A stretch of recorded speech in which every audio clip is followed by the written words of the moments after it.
What's up, guys? I'm Caden with Crypto Now or Never. Today I'm back with another update on Kaspa. Please do me a favor and hit that like and subscribe button. Help me pump that algorithm. I would greatly appreciate it. None of this is financial advice. Let's get into it.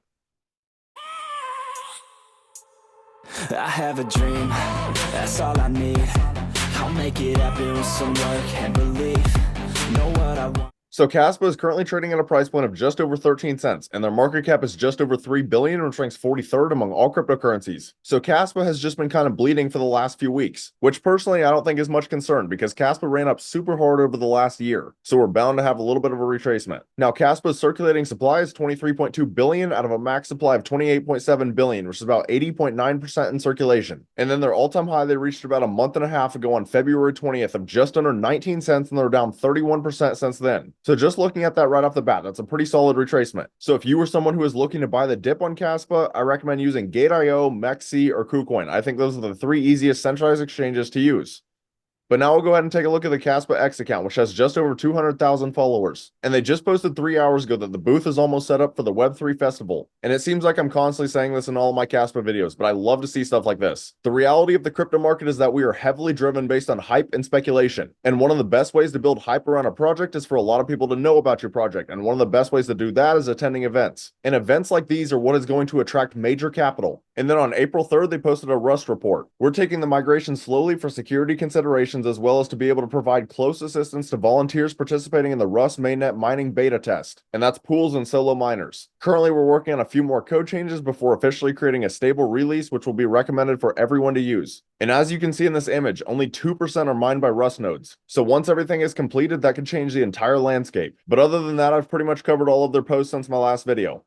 So now we'll get into some macro news that could affect Kaspa's price action, even though it's not directly correlated to Kaspa. So this is Watcher Guru's X account. And the first thing is this post right here on April 4th, Ripple to launch a stablecoin pegged to the US dollar. And I am curious, let me know down in the comments whether or not you think this stablecoin will be able to compete with USDC or Tether. And then on April 3rd, Fed Chair Jerome Powell says don't expect interest rate cuts until more confidence on inflation. And to be honest, this isn't really the news we're wanting to see at the moment because we are definitely hoping for rate cuts. However, it just means that in the future when we do eventually get them, that could be a catalyst that could skyrocket the entire crypto market again. And then they also posted on April 3rd, Coinbase partners with Lightspark to integrate Bitcoin Lightning Network. And I love to see this, anything that'll help improve the speed of Bitcoin. And then on April 2nd, the US government transfers 30,000 Bitcoin worth 2.1 billion Cs from Silk Road to Coinbase. Now, a lot of people fear that a giant liquidation is coming, but the way that I look at this is even if they do get dumped on the market, I don't think it's the end of the world. Especially with the Bitcoin spot ETFs and all of the bullish news around crypto, I think it'll just get bought up. And then lastly, this was on April 1st. 11 years ago today, Bitcoin reached $100 for the first time. And as we sit right now, Bitcoin is trading at 67,400. It is incredible to see how fast crypto is taking over.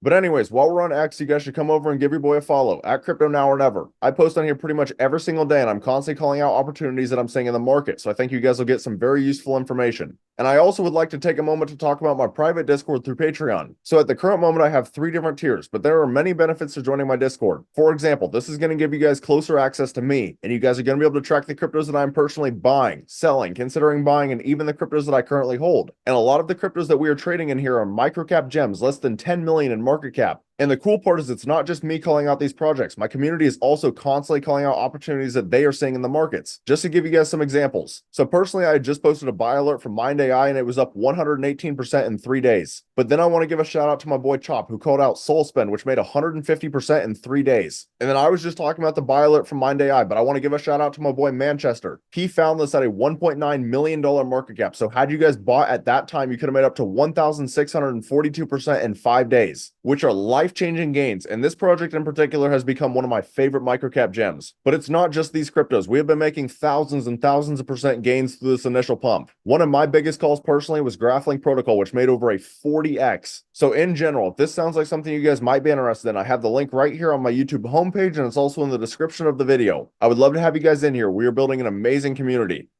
But now for the final part of this video, we'll get into some technical analysis. So this is Kaspa on the daily time frame. Now the first thing I'm seeing right now is that price action is still trading beneath the 50-day and the 21-day moving average. That is not ideal to see at all. In addition, if you look at the moving averages, the 21-day has broken beneath the 50-day, which is a death cross, which typically signals we're going to drop in the short term. Now, there definitely is an argument that we already got that drop. However, just understand it could be a little bit worse. Now, on the bright side, if you pull a local Fibonacci, price action has just broken right beneath the golden pocket. Usually that is a fantastic accumulation zone. And then you could also argue that Kaspa is forming some sort of a bull flag pattern. And bull flags break up 68% of the time. And this bull flag in particular would have a measured move to just under 17 cents. Now, is this guaranteed to play out? No, it is not. And even if we do get that breakout, you need to be careful of a bearish retest of either one of these moving averages. There is certainly a chance that we get a rejection. So just to keep it simple on Kaspa, I will not personally be bullish again until we get back above these moving averages. As long as we are trading beneath them, I will remain bearish in the short term.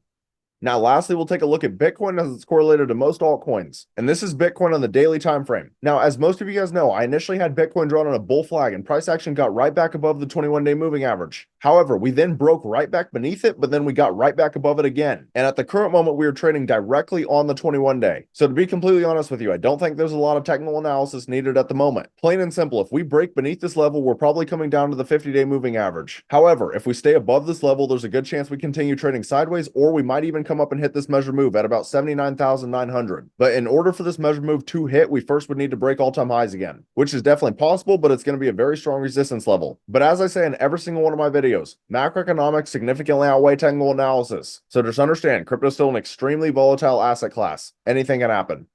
But that's about all. Let me know down in the comments, how high do you guys think Kaspa will go this bull run? If you found this content valuable, please do me a favor and hit that like and subscribe button. Thank you guys for watching. Have a great rest of your day.